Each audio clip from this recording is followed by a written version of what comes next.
Good morning. Welcome to Thinking is Contagious. I want to go over a couple of thoughts, a little bit of reading that I've done recently on a couple of topics. First, I'm going to start with a kind of humorous video that I saw of Nancy Pelosi saying how she had recently been in church and received communion. And she went into an elaborate description of the church and how it was a 250 person, usually 250 people in the church. And this time it was only maybe a dozen people and they were scattered. And she pointed to various areas spread out and that she received communion. And then she's questioned on it by various sources because the question is, you're not supposed to be attending church in California. This was in San Francisco. And then a spokesperson comes out a day later and says that she misspoke, that she's been attending church virtually. Well, either she's a tremendous liar, which I think is a very much probably what the truth is, and she got caught. Or if she's not a liar, and she's honest, then she's got the Joe Biden mental issues. So I think either way, we're looking down a no-win situation for the Democrat side there, and I think that's one you should really look it up and watch that video. And you'll see the hypocrisy and the phoniness. And then how straight-faced it's like the kid who gets caught with his hand in the cookie jar and they confront him and he just wipes the crumbs away and says, prove it. That's the mentality that we have here with the Democrats. That's the mentality that they think that they can take with the public because they just feel that the liberal mentality is that I'm so much smarter than you. I'm so much better prepared than you, that no matter what you come up with, I'll be able to shut it down. And that's pretty much what happened there. Now, I also wanted to go into this topic about the replacement of Ruth Ginsburg. And some of the quotes that I've been reading, author Reza Aslan says, if they even try to replace RBG, we will burn the entire effing thing down. And then over our dead bodies will this happen. Canadian political science professor Emmett McFarlane. Burn Congress down. We will burn Congress down before letting Trump appoint a SCOTUS. Writer Bo Willem. We're shutting the country down. We will shut the country down if he tries to replace during this administration's term. Maxine Waters really encompasses the mentality, this burn, pillage, and loot at all cost. I recall, and I wrote it down, a quote that I had seen her in a rally.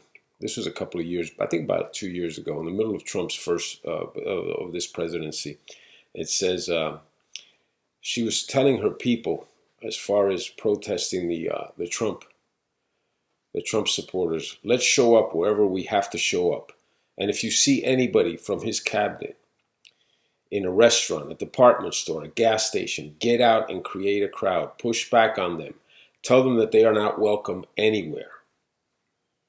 Hillary Clinton recently saying that no matter what the outcome, Joe Biden should not concede the election. Who is instigating?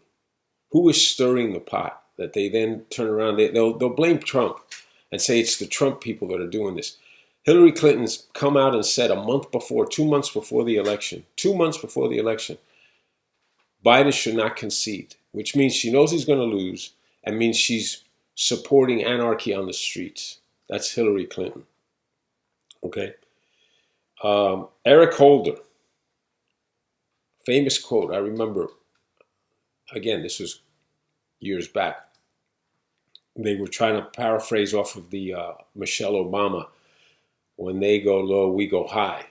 And he said, no, when they go low, we kick them. Again, violence. This is where the left comes from. But, look at Holder's background. And that'll tell you where his mind is at. And speaking of Michelle Obama, do you recall the 2013 gala affair? And Whoopi Goldberg is there, and a bunch of the Hollywood elite is there, and her famous tribute and accolades towards Harvey Weinstein, saying Harvey's a wonderful human being and a great friend. Could you imagine if there was Trump? Could you imagine if it was Trump saying those things? But it's allowed. It's allowed. Helen DeGeneres back on the air today or yesterday, whenever it was. If the accusations against DeGeneres were against Rush Limbaugh or were against one of the Fox anchors, I don't know, do you think that she would be back on the air? He would be back on the air? Of course not. Especially if it was a he, would be back on the air. Forget about that. Divide and conquer. That's the mandate. And then I find it just so ironic and so absurd. But again, how they can justify actions and words that are aimed at inflicting divisiveness, pain, suffering, anarchy, and then turn it around and make it sound as if it's the Trump supporters, it's the white supremacists that are doing this. None of that has any base to it. Okay? What does have base to it is when you read the things we've talked about here before. A family in Georgia buying 100 acres to create a black-only community. Okay? That's... How far would that go if it was a white community? How far would that go? It wouldn't. We need to look at what the campaign truly is at this point. And the campaign at this point is defeat Trump, throw as much mud against the wall as humanly possible, hope enough of it sticks to cause an impact. Because on the facts, on the economy, on the handling of the COVID, on civil liberties, human rights, law and order, there's absolutely no grounds to defeat Trump. The only way to defeat Trump is with lies, many lies, repeat them over and over again, and hope that enough of them stick in order so you can build your platform of rhetoric and misinformation.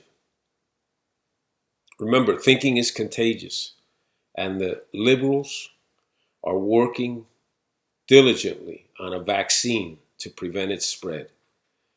Don't let them test that vaccine out on you.